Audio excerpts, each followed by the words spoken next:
All right, back at it here as we look. We try to make you the most informed, best educated audience in anywhere, frankly. I don't care how you get your information, radio, streaming, television. I don't care how you get there.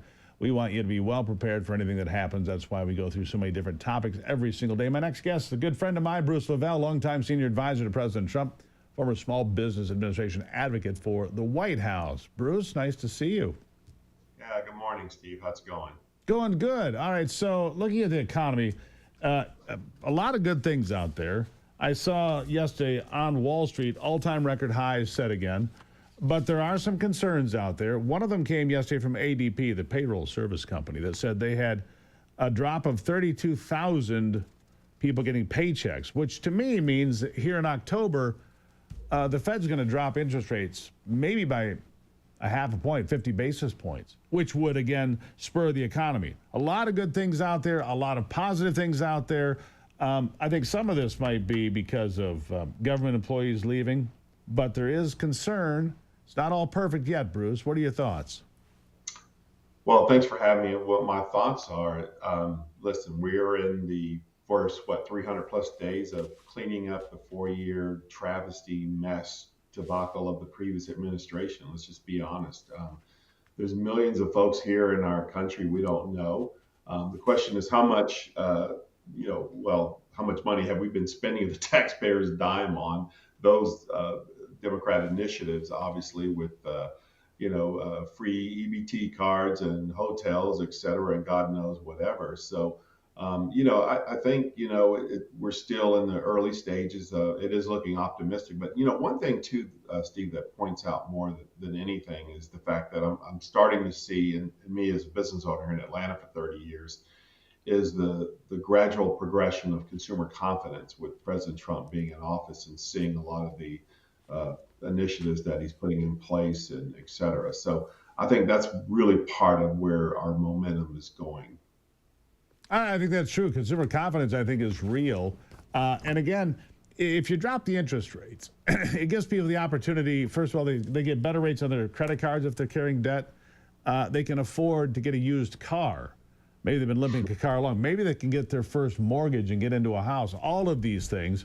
Because, I see the drop in payroll, but then I also saw last month a surge of 20% in new home sales. So that's a really good indication of things going in the right direction. So you lower those interest rates, and that's why Donald Trump is arm wrestling with the Fed. Get the rates down so we can move people into houses, into new cars, into different things, right? Yeah.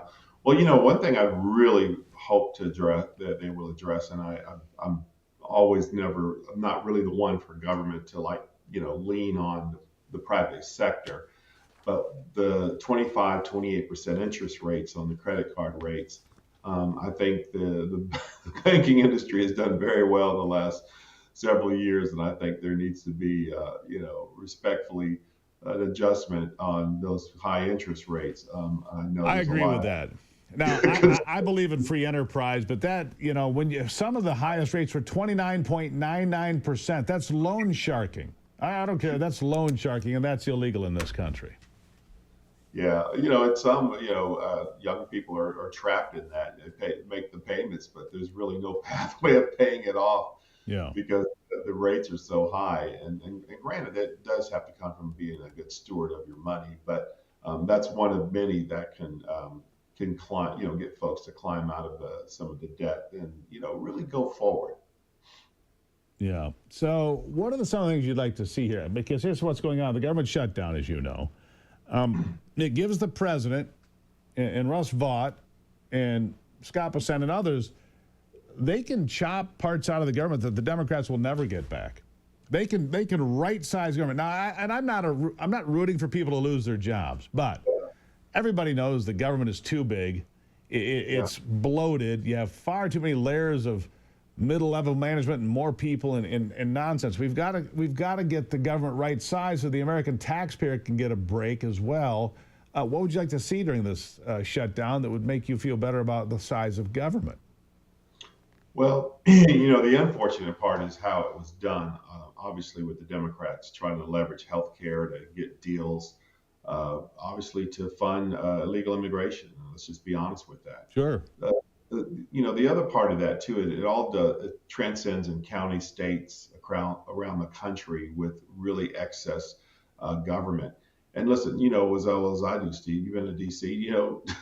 DC, what 98% of the workforce is Democrat voting, but also the government is the largest employer in the nation. It shouldn't be that way.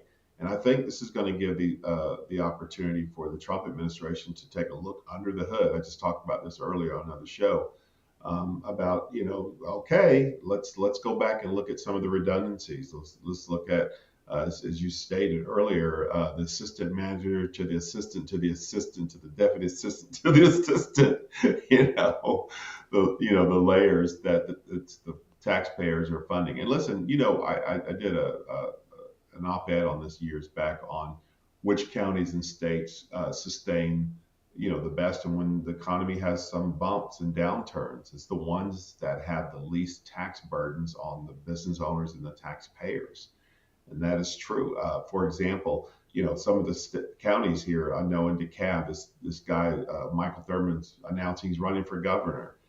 As a Democrat, I said, well, you pushed the sales tax even more in the county, and you grew the government of the county.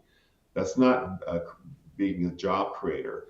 No. Job creator, cutting the tax and letting guys like me have less FICA that we have to pay those payroll taxes every quarter. We can incentivize our employees and go hire more employees. Yeah, everybody knows when you reduce costs, fees, taxes, the economy does better. We'll keep an eye on the shutdown and where it goes. I think that Chuck Schumer's in real trouble because I think he loses either way. I think AOC is going to primary him either way, I think. Bruce, I got to run, my friend, but you come back anytime. It's always nice to see you. Yeah, thanks for having me. Really appreciate it. Wish we had more time with him today. Bruce LeVell, former senior advisor to President Trump. Longtime senior advisor, I should say. Not former, longtime. I'll take a break. Be back.